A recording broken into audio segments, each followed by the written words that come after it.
Assalamualaikum warahmatullahi wabarakatuh. Kami dari kelompok 1 akan mempresentasikan materi yang berjudul Prinsip-prinsip pemasaran dalam perspektif syariah. Anggota dari kelompok 1 yakni sebagai berikut. Di sini saya akan menjelaskan tentang pengertian syariah marketing.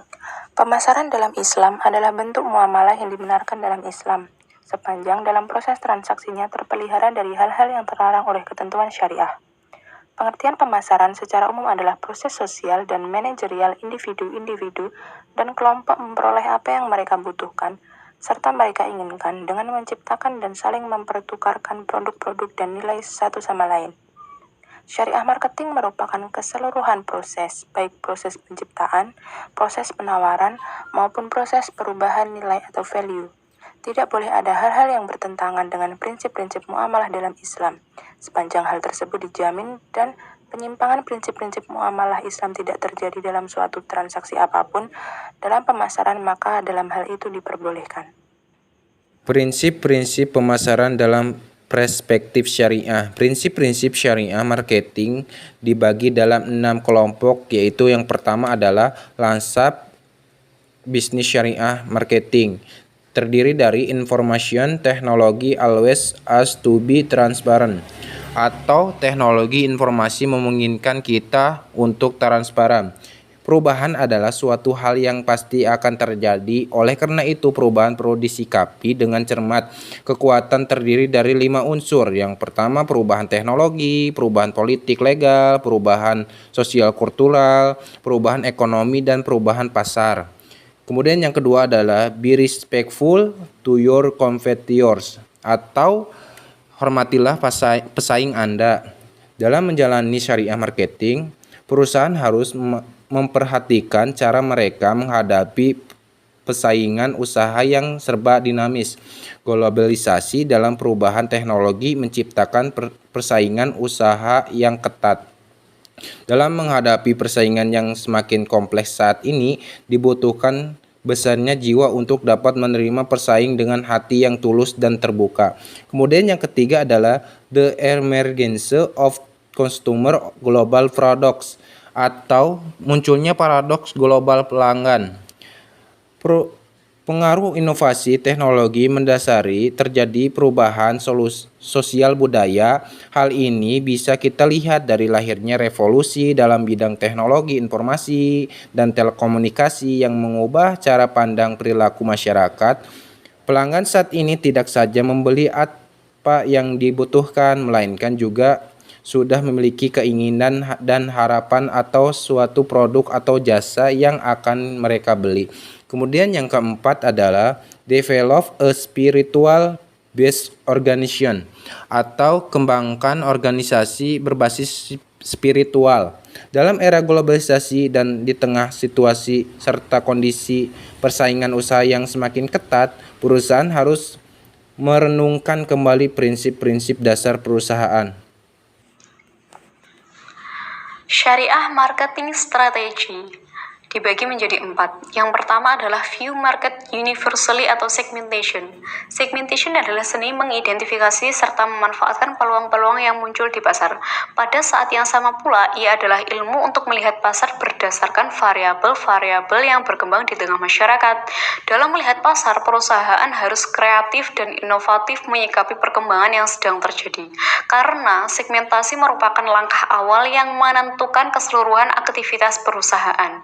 Segmentasi memungkinkan perusahaan untuk lebih fokus dalam mengalokasikan sumber daya. Yang kedua adalah target customer heart and soul atau targeting. Setelah membagi-bagi dan memetakan pasar dalam beberapa segmen, selanjutnya yang dilakukan adalah penentuan target pasar yang dibidik. Targeting adalah strategi yang mengalokasikan sumber daya perusahaan secara efektif, karena sumber daya yang dimiliki terbatas. Dengan menentukan target yang akan dibidik, usaha kita akan lebih terarah. Yang ketiga adalah build a belief system atau positioning. Selanjutnya, strategi yang harus dirumuskan adalah bagaimana membuat positioning adalah strategi untuk merebut posisi di benak konsumen. Sehingga strategi ini menyangkut bagaimana kepercayaan, keyakinan, dan kompetisi bagi pelanggan. Yang keempat adalah different yourself with a good package of contact and context atau differentiation. Positioning adalah inti dari strategi, dan diferensiasi adalah inti dari taktik. Dasar dari semua aktivitas pemasaran yang ada di perusahaan akan berbasis pada diferensiasi yang ingin ditawarkan. Setelah citra yang ingin dibentuk dalam positioning telah terdefinisi, langkah selanjutnya adalah menyelaraskan taktik pemasaran dalam suatu diferensiasi. Diferensiasi didefinisikan sebagai tindakan merancang seperangkat perbedaan yang bermakna dalam tawaran perusahaan. Namun, penawaran ini bukan berarti janji-janji belaka saja, melainkan harus didukung oleh bentuk yang nyata. C. Syariah Marketing Taktik. Yang pertama, marketing mix merupakan bagaimana cara mengintegrasikan tawaran dari perusahaan dengan akses yang tersedia. Proses pengintegrasian ini menjadi kunci suksesnya usaha pemasaran dari sebuah perusahaan. Yang kedua, selling. Elemen dari taktik yang terakhir adalah melakukan selling. Selling yang dimaksud di sini bukanlah berarti aktivitas menjual produk kepada konsumen semata. Penjualan dalam arti sederhana adalah penyerahan suatu barang atau jasa dari penjual kepada pembeli dengan harga yang disepakati atau dasar sukarela. Sedangkan penjualan dalam arti luas adalah bagaimana memaksimalkan kegiatan penjualan sehingga dapat menciptakan situasi yang win-win solution bagi penjual dan pembeli. D. Syariah Marketing Value. 1. As a spiritual brand character. Brand atau merek adalah suatu identitas terhadap produk atau jasa perusahaan. Brand mencerminkan nilai value yang perusahaan berikan kepada konsumen. Dalam pandangan syariah marketing, brand adalah nama baik yang menjadi identitas seseorang atau perusahaan. Membangun brand yang kuat adalah penting, tetapi dengan jalan yang tidak bertentangan dengan ketentuan prinsip-prinsip syariah marketing. 2. Service should have the ability to transform the service. Untuk menjadi perusahaan yang benar dan sustainable, perusahaan berbasis syariah marketing harus memperhatikan servis yang ditawarkan untuk menjadi kepuasan pelanggannya. Perusahaan apapun dan jenis industrinya harus menjadi pelayan bagi pelanggannya. 3. Praktek a reliable business process. Proses mencerminkan tingkat quality, cost, dan delivery yang disingkat dengan sebagai HCD. Kualitas suatu produk ataupun servis tercermin dari proses yang baik dan proses produksi sampai delivery kepada konsumen secara cepat waktu dan dengan biaya yang efektif dan efisien. Evaluate your stakeholders atau score, yaitu prinsip dalam syariah marketing adalah menciptakan value bagi para stakeholders-nya. Ini akan menunjukkan kelangsungan hidup perusahaan. 3 stakeholders utama dari sebuah perusahaan adalah people, customer, dan stakeholders. Ketiganya adalah orang-orang yang sangat berperan dalam menjalankan suatu usaha dalam pasar komersial atau komersial market. Perusahaan harus bisa mengakuisisi dan merentesi pelanggannya dalam pasar. Kompetensi perusahaan harus bisa memilih dan mempertahankan orang-orang yang tepat.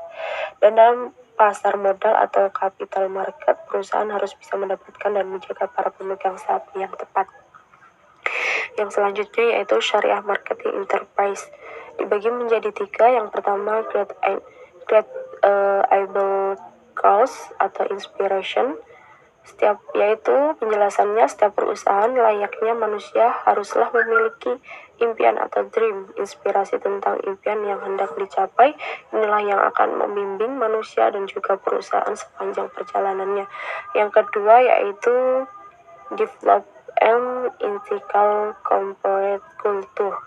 Pada perusahaan yang berbasis syariah, budaya perusahaan yang berkembang dalam perusahaan sudah pasti berbeda dengan perusahaan konvensional. pada karyawannya wajib menjaga hubungan antar sesama dari mulai tingkat yang paling atas yaitu manajerial sampai tingkat yang paling bawah yaitu staf. Seluruh pola perilaku, sikap, dan aturan-aturan dalam perusahaan itu harus mampu mencerminkan nilai-nilai syariah. Yang ketiga yaitu tentang measurement must be clear and transparent atau institution, yaitu organisasi sebagai kendaraan dalam menunaikan visi dan misi yang telah ditetapkan, terus memiliki struktur yang baik dan target yang jelas untuk setiap milestone dari sasaran yang telah ditentukan sebelumnya. Perusahaan yang menerapkan prinsip-prinsip syariah, perusahaan tersebut harus punya sistem umpan balik yang baik dan bersifat transparan. Sistem umpan balik ini untuk memeriksa apakah ketiga stakeholders utama yaitu pelanggan, karyawan, dan pemegang saham sudah merasa terpenuhi kebutuhannya. Ketiga stakeholders utama yang harus mendapatkan informasi yang jelas dan jujur mungkin dari perusahaannya. Tidak boleh ada yang ditutup-tutupi. Dengan demikian mereka pun akan merasa punya sense of ownership, bukan hanya sense of belonging terhadap perusahaan. Sekian dari penjelasan saya, semoga bermanfaat dan terima kasih sudah mendengarkan penjelasan dari teman-teman. Semoga bermanfaat juga dan menjadi pelajaran yang baik. Mohon maaf kalau ada kesalahan dalam membaca atau menerangkan dari kami. Terima kasih dari kelompok 1. Mohon maaf. Assalamualaikum warahmatullahi wabarakatuh.